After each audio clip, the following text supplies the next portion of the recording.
Hello everyone, আসসালামু আলাইকুম। I hope সকলে অনেক বেশি ভালো আছেন। আমি আলহামদুলিল্লাহ ভালো আছি। তো দিনটা ছিল শুক্রবার এবং আমার ছিল এক্সাম।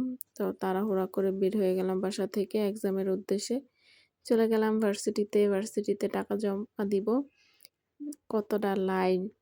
তো টাকা জমা দিয়ে একটু অফিসটা ভিডিও করে নিতেছি। অফিসে অবশ্য আমার কিছু কাজও ছিল, ওটা শেষ করে টাকা সিটি ব্যাংকের মাধ্যমে জমা দিয়ে বের হয়ে যাচ্ছি। যেহেতু এক্সামের এখনো বেশ কিছু সময় বাকি, তো এখন ঢুকতে দিবে না ভিতরে। তো একটু বাহির থেকে ঘুরে আসি আর একটু পড়াটা রিভাইজ দিয়ে আসি। তারপর চলে গেলাম এক্সাম হলের সামনে। গিয়ে আগে সিটটা দেখতেছি যে কোথায় পড়ছে। সবসময় সামনেই পড়ে। এবারও সেম সামনেতেই পড়ছে। কি আর করার? কিছু করার নাই। ই লেভেলের পরীক্ষার্থী হইলে সবার আগে পরীক্ষাতে বের হয়ে গেছি। দেখেন এখন কেউই বের হয় নাই। আমি পরীক্ষা দিয়া বের হয়ে গেছি। শেষ আমার পরীক্ষা। সবার আগে পরীক্ষা শেষ করে বের হয়ে গেলাম। ভালো স্টুডেন্ট বলে কথা। আর সামনে সিট পড়লে এমনিতেও কারো কাছ থেকে দেখাও যায় না, লিখাও যায় না।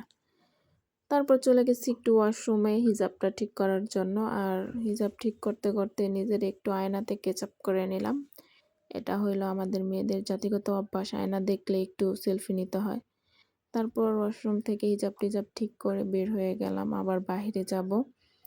বাহির থেকে একটু আড্ডা-ফাড্ডা দিয়ে আবার চলে যেতে হবে ডিপার্টমেন্টে, কিছু কাজ আছে।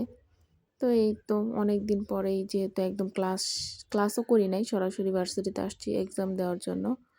তারপর যেহেতু একটু ঠান্ডা আবহাওয়া, তো ১ কাপ চা খেয়ে নিছি। তারপর আমার চোখে এই বড়ই গাছটা পড়ছে। আর এটার মধ্যে অধিকাংশ বড়ইগুলাই পোকায় খাইছে। আর আমি দেখাই দিতেছি আমারে কোন বড়ইগুলা পাইড়া দিব। তো পাইড়া দিছে অবশেষে। আমার সাথে যারা ছিল ওদের বড়ইগুলা সব পোকা ছিল, বাট আমারগুলা ভালো ছিল। তারপর এই যে ডিপার্টমেন্টে চলে গেছি, অনেকের ভাইবা ছিল। আমি তো ওইদিন ভাইবা দিয়ে ফেলছি। তো অনেকেই আছে আমাদের সাথে পড়াশোনা করে, তারা কর্মজীবী, তারা আসলে টাইম টু টাইম ভাইবা দিতে পারে না। তো তাদের ভাইবা শেষ হইলো। তারপর চলে যাব আবার একটু বাহিরে। তো এখানে সবাই কথা বলতেছে, বান্ধবী ললিতা মুখে হাত দিয়ে রাখছে, কারণ ও সাজুগুজু করে আসে নাই। মানে সাজুগুজু করে না আসলে ও ফেস দেখাইতে চায় না, সমস্যা এটা। আবার যেদিন সাইজ্জা আসবো সেদিন আবার বলাও লাগে না, এই ভিডিও করবি না, এই ব্লগ করবি না, এরকম টাইপ। যাই হোক, চলে যাচ্ছি আরেকটা উদ্দেশ্যে। সেটা জানতে হলে চোখ রাখুন আমার ভিডিওতে। এবং যারা আমার ফেসবুক পেজ থেকে দেখতেছেন তারা অবশ্যই আমার পেজটাকে ফলো করে শেয়ার করে দিবেন। এবং যারা ইউটিউব থেকে দেখতেছেন তারা অবশ্যই সাবস্ক্রাইব করে দিবেন। তো ফ্রেন্ড সার্কেল মিলে চলে গেছি কাচ্চিতে। একজন ট্রিট দিছে। তো ট্রিটের জিনিস মানে না করতে নাই। খাইতেই হবে। যত সমস্যাই থাকুক খাবারটা খাইতেই হবে। তো সবাই খাওয়া-দাওয়া শুরু করে দিছে। এদিক দিয়ে আমিও নিয়ে নিলাম।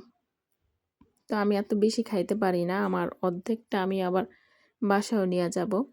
কারণ যতটা আগ্রহ দেখাই ততটা খাইতে পারি না। এটা হলো সত্যি কথা। তো একে আমি আমার প্লেটটা সাজায় নিচ্ছি। কাচ্চির ভিতরে সবথেকে পছন্দের যে জিনিসটা সেটা হলো আলু। এটা হয়তো সবারই ফকিরনি মতামত এই ভিন্ন। জারেক ফকিরনি তারপরে এই যে আমি আর আমার লয়ে ফ্রেন্ডস লইছি মিলা সবসময় হিসাব করি, ভাল লাগে। তারপর কাচ্চির ভিতরেই একটা ভিডিও নিছিলাম আমার। একটু ঢং করলাম। এটা আর কি মেয়েরা করেই। তারপর বের হয়ে গেলাম বাসার উদ্দেশ্যে। ভাবতেছি এখানে যদি একটা ভার্সিটির বাস থাকতো তাহলে সবচেয়ে বেশি ভালো হইতো।